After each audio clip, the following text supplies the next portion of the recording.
नमस्कार, स्वागत है आप सभी का। मैं हूं आपके साथ मनु तेवतिया। आजमगढ़ में प्रधान की हत्या के बाद जहां एक और शुक्रवार को ग्रामीणों ने सड़क पर उतरकर उत्पात मचाया, तो वहीं दूसरी ओर अब इस पूरे मामले पर सियासी माहौल भी गर्मा गया है।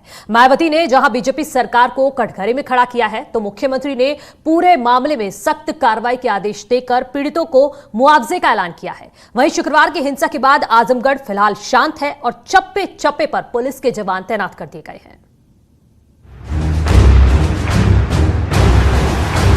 सुलगते और धधकते आजमगढ़ की तस्वीरों को देखिए। ये तस्वीरें बता रही हैं कि आजमगढ़ में सब कुछ ठीक ठाक नहीं चल रहा है। पिछले 24 घंटे में हुई 3 हत्याओं ने कानून व्यवस्था पर सवाल खड़े कर दिए हैं। शुक्रवार को आजमगढ़ ऐसा सुलगा जिसकी आग अब तक शांत नहीं हुई है। रह रहकर बवाल जारी है।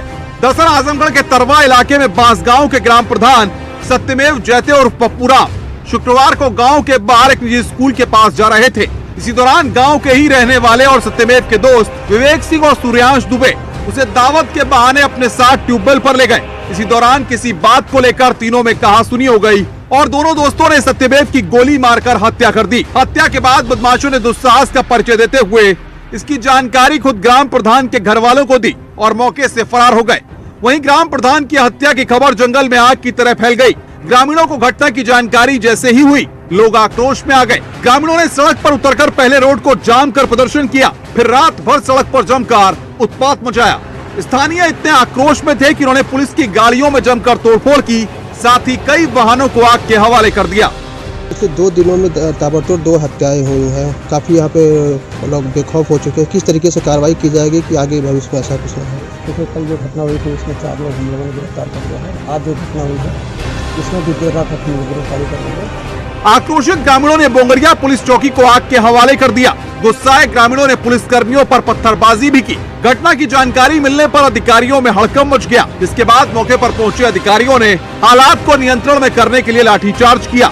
लाठी चलते ही हालात और बेकाबू हो गए और पुलिस और पब्लिक में भिड़ंत शुरू हो गई। एसपी सिटी समेत 5 गाड़ियों में तोड़फोड़ की गई। तरवा थाना क्षेत्र में आज एक ग्राम प्रधान की गोली मारकर हत्या कर दी। उसके बाद आगजनी भी हुआ है, पथराव हुआ। क्या है पूरा मामला?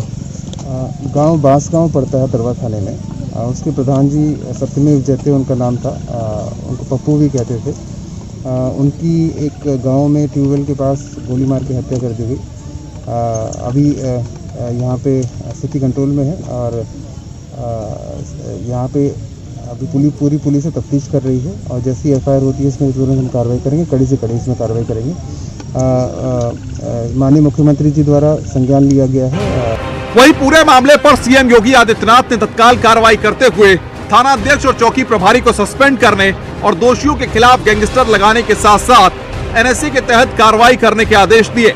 साथ ही पीड़ित परिवार के लिए मुख्यमंत्री ने 5 लाख के मुआवजे का ऐलान किया। 5 लाख रुपए जो एक बच्चा एक्सीडेंट में मारा गया है उसके परिवार को और प्रधान जी के परिवार को माननीय मुख्यमंत्री जी ने घोषणा करी है कि वो आर्थिक सहायता देंगे। और साथ ही SC/ST एक्ट में 8.5 लाख का प्रावधान है, वो भी परिवार को दिया जाएगा। उसके अलावा और भी जो मदद हो सकेगी, पारिवारिक लाभ योजना से लेके विधवा पेंशन और साथ में निराश्रित पेंशन और साथ में जो बच्चियां हैं उनके विवाह के लिए जो भी योजनाएं हैं और उसके अलावा जो भी योजनाएं सारी मदद परिवार को दी जाएगी। इधर पूरे मामले पर सियासत भी शुरू हो गई है। मायावती ने ट्वीट कर बीजेपी सरकार पर निशाना साधा और बीजेपी की तुलना समाजवादी पार्टी के वक्त से कर दी। मायावती ने अपने ट्वीट में लिखा, आजमगढ़ के बांसगांव में दलित प्रधान सत्यमेव जैते पप्पू की स्वतंत्रता दिवस की पूर्व संध्या पर नृशंस हत्या और एक अन्य की कुचलकर मौत की खबर अति दुखद है। उत्तर प्रदेश में दलितों पर इस प्रकार की जुल्म ज्यादती हो रही है और हत्या आदि से पूर्व की सपा और बीजेपी की वर्तमान सरकार में फिर क्या अंतर रह गया है। फिलहाल मौके पर तनाव बरकरार है और कई थानों की फोर्स एहतियातन तैनात कर दी गई है।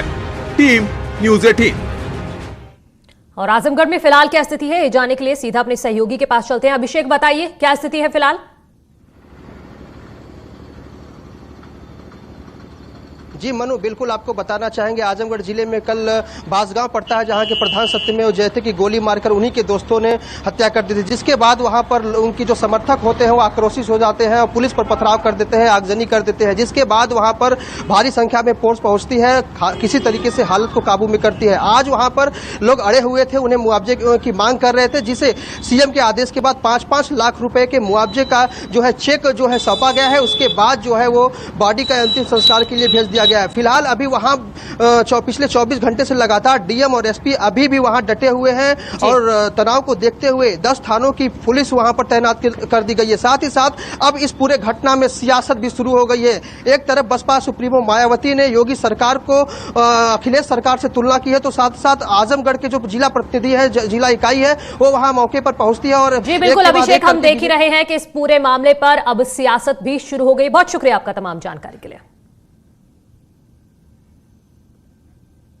चलिए आगे बढ़ते हैं, तो अब समाजवादी पार्टी से जुड़ी बड़ी खबर बताते हैं। जश्न आजादी के दौरान शिवपाल यादव ने भतीजे अखिलेश यादव को बड़ा संकेत दिया है। उन्होंने सभी समाजवादियों के एकजुट होने पर जोर दिया, जिसके लिए शिवपाल कोई भी त्याग देने को तैयार है। इटावा में स्वतंत्रता दिवस के एक कार्यक्रम में शिरकत करने के दौरान शिवपाल यादव ने यह बात कही।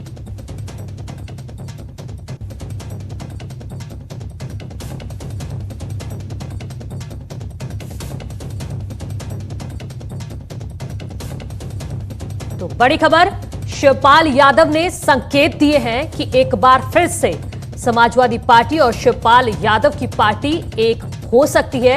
ये फिलहाल इससे पहले भी कई बार इशारा कर चुके हैं शिवपाल यादव, अखिलेश यादव के चाचा, और एक बार फिर से यही इशारा। सभी समाजवादी फिर से एक हो जाएं, इसके लिए हमने तो पूरा त्याग करने के लिए कह ही दिया है।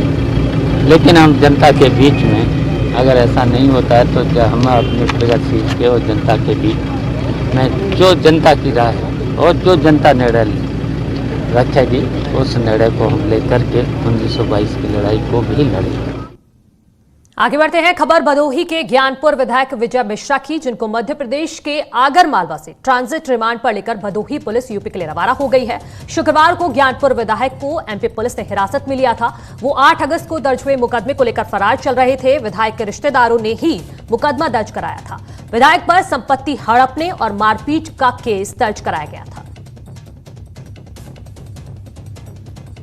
तो विजय मिश्रा से जुड़ी जो ज्ञानपुर से विधायक हैं, ये खबर है कि फिलहाल आगर मालवा से ट्रांजिट रिमांड पर लेकर भदोही पुलिस यूपी के लिए रवाना हो गई है।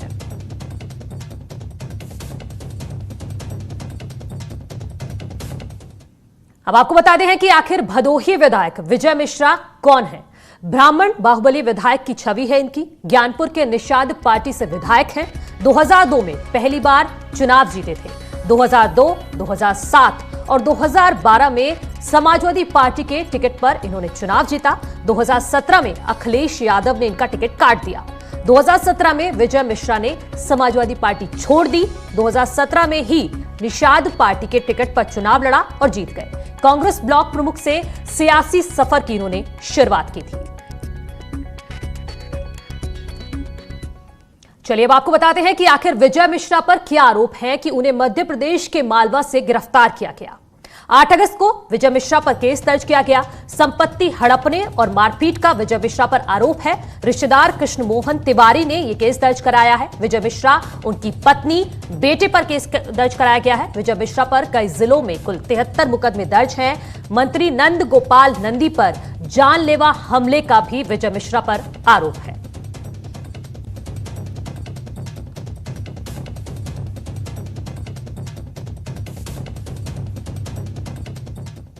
आगे बढ़ते हैं, एक और बड़ी खबर की बात करते हैं। बागपत में बीजेपी नेता संजय खोकर की हत्या के मामले में सीबीआई जांच की मांग शुरू हो गई है। संजय खोकर के बेटे मनीष ने सीबीआई जांच की मांग उठाई है। साथ ही पुलिस से परिवार के लिए सुरक्षा भी मांगी है। मनीष ने इस मामले में पुलिस के खुलासे पर कई सवाल खड़े कर दिए हैं। 11 अगस्त को छपरोली में बीजेपी नेता संजय खोकर की मॉर्निंग वॉक के दौरान बदमाशों ने गोली मारकर हत्या कर दी थी।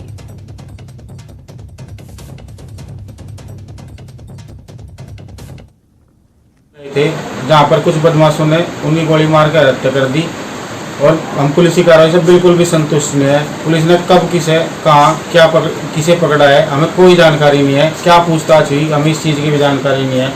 मेरी माननीय मुख्यमंत्री जी से अपील है कि इसमें CBI की जांच हो और हम माननीय मुख्यमंत्री जी से मिलना चाहते हैं।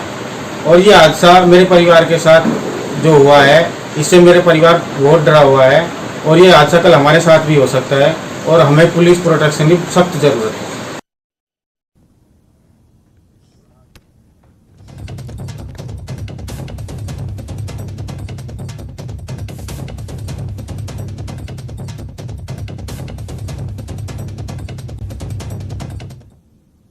आगे बढ़ते हैं। अगर आप अपनी बिल्डिंग की लिफ्ट का यूज करते हैं तो सावधान हो जाइए, क्योंकि ये रिपोर्ट आपकी आंखें खोल देगी।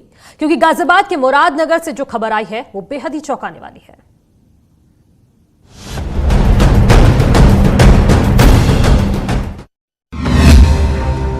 जानलेवा लिफ्ट से सावधान, आपकी जान ले सकती है लिफ्ट। हाई राइज टावर में रहने वाले सावधान, मंजिल पार करने से पहले जरा बच के। लिफ्ट न रुकी न फंसी फिर भी मौत। बिल्डिंग की लिफ्ट का खूनी दरवाजा, खूनी लिफ्ट की आंख खोलने वाली खबर। मुरादनगर की जानलेवा लिफ्ट। गाजियाबाद के मुरादनगर में मोती रेजिडेंसी की लिफ्ट हाई राइज बिल्डिंग में रहने वालों को सावधान कर रही है, क्योंकि इस बिल्डिंग की लिफ्ट न चैम्बर में रुकी और न ही बीच में फंसी, फिर भी 76 साल के बुजुर्ग की जान ले ली। देश 15 अगस्त के दिन आजादी के जश्न में डूबा था, लेकिन मुरादनगर के मोती रेजिडेंसी के लोग लिफ्ट की जानलेवा हादसे से सदमे में थे। लोगों को एक बारगी समझ नहीं आया आखिर इस लिफ्ट ने बुजुर्ग की जान कैसे ले ली। 105 में रहने वाले गौड़ साहब जिनकी उम्र 70 वर्ष थी, तो आज उनका दुखद मृत्यु हो गई। इसका कारण ये था कि उन्होंने नीचे उतरने के लिए जैसे लिफ्ट का बटन दबाया तो लिफ्ट का गेट खुल गया और जब उन्होंने कदम रखा पता लगा कि लिफ्ट ऊपर ही थी और जबकि लिफ्ट आई नहीं थी, लिफ्ट का गेट और नीचे उनकी गिरने से ग्राउंड पर गिरने से उनकी दुखद मृत्यु होगी। वो यही लिफ्ट है जहाँ से जिस लिफ्ट से उन्होंने पैर रखा था और वो नीचे गिर पड़े। और अगर आप लिफ्ट को धड़ल्ले से यूज करते हैं तो इस जानलेवा लिफ्ट से चकित करने वाली खबर को जरा ध्यान से देख लीजिए। दरअसल बिजली विभाग से रिटायर्ड केदारनाथ गौड़ रोज की तरह शुक्रवार की शाम सोसाइटी में टहलने के लिए नीचे जा रहे थे। तीसरी मंजिल पर जैसे ही उन्होंने लिफ्ट का बटन दबाया तो दरवाजा तो खुला, लेकिन लिफ्ट ऊपर ही थी। केदारनाथ जैसे ही लिफ्ट में जाने के लिए घुसे, वो नीचे लिफ्ट के चैम्बर में जा गिरे। परिवार वालों ने बुजुर्ग की खोजबीन शुरू की तो घायल अवस्था में लिफ्ट के नीचे चैम्बर में पड़े मिले। लोग आनन फानन में बुजुर्ग को लेकर अस्पताल पहुंचे, लेकिन डॉक्टर ने मृत घोषित कर दिया। रेजिडेंसी में रहने वाले लोगों ने बताया कि इस लिफ्ट की शिकायत बिल्डर से कई बार की जा चुकी थी। इस पे बिल्डर को कई बार अवगत कराया गया है, सूचित किया गया है सारी चीजों में, बिल्डर में आज तक कोई भी उचित कार्रवाई नहीं की गई है। लिफ्ट की कई शिकायतें हम कई सालों से करते आ रहे हैं, लेकिन हमें धमकियों के अलावा और कोई समाधान नहीं मिला। यहाँ पे कई बार लिफ्ट में कंप्लेंट की जा चुकी है, लाइटों की गिर चुकी है, कई चोरियां हो चुकी है, बुलेट मोटरसाइकिल चोरी हो चुकी है, पेट्रोल चोरी हो चुकी है। आज एक बड़ी दुखद दुर्घटना हुई है। बहरहाल ऐसी जानलेवा लिफ्ट की शिकायत पुलिस से कर दी गई। मौके पर पहुंची पुलिस ने शव को कब्जे में लेकर पोस्टमार्टम के लिए भेज दिया है और शिकायत के आधार पर जांच भी शुरू कर दी गई है। गाजियाबाद से न्यूज़ 18 के लिए अमित राणा की रिपोर्ट। सिर्फ 2 मिनट की बात है, 2 मिनट हैं कुछ सार्थक करने के लिए, जिससे किसी के जीवन में बदलाव लाया जा सके। मैगी देश के लिए 2 मिनट एक छोटी सी कोशिश, ये एक पहल है जिसे नेस्ले ने नेटवर्क 18 के साथ मिलकर शुरू किया है। इसके जरिए बेहतर स्वास्थ्य और रोजगार के साथ साथ जितने लोगों के लिए हम अच्छा कर सकते हैं उनके लिए अच्छा करने का एक प्रयास है। कहते हैं कि एक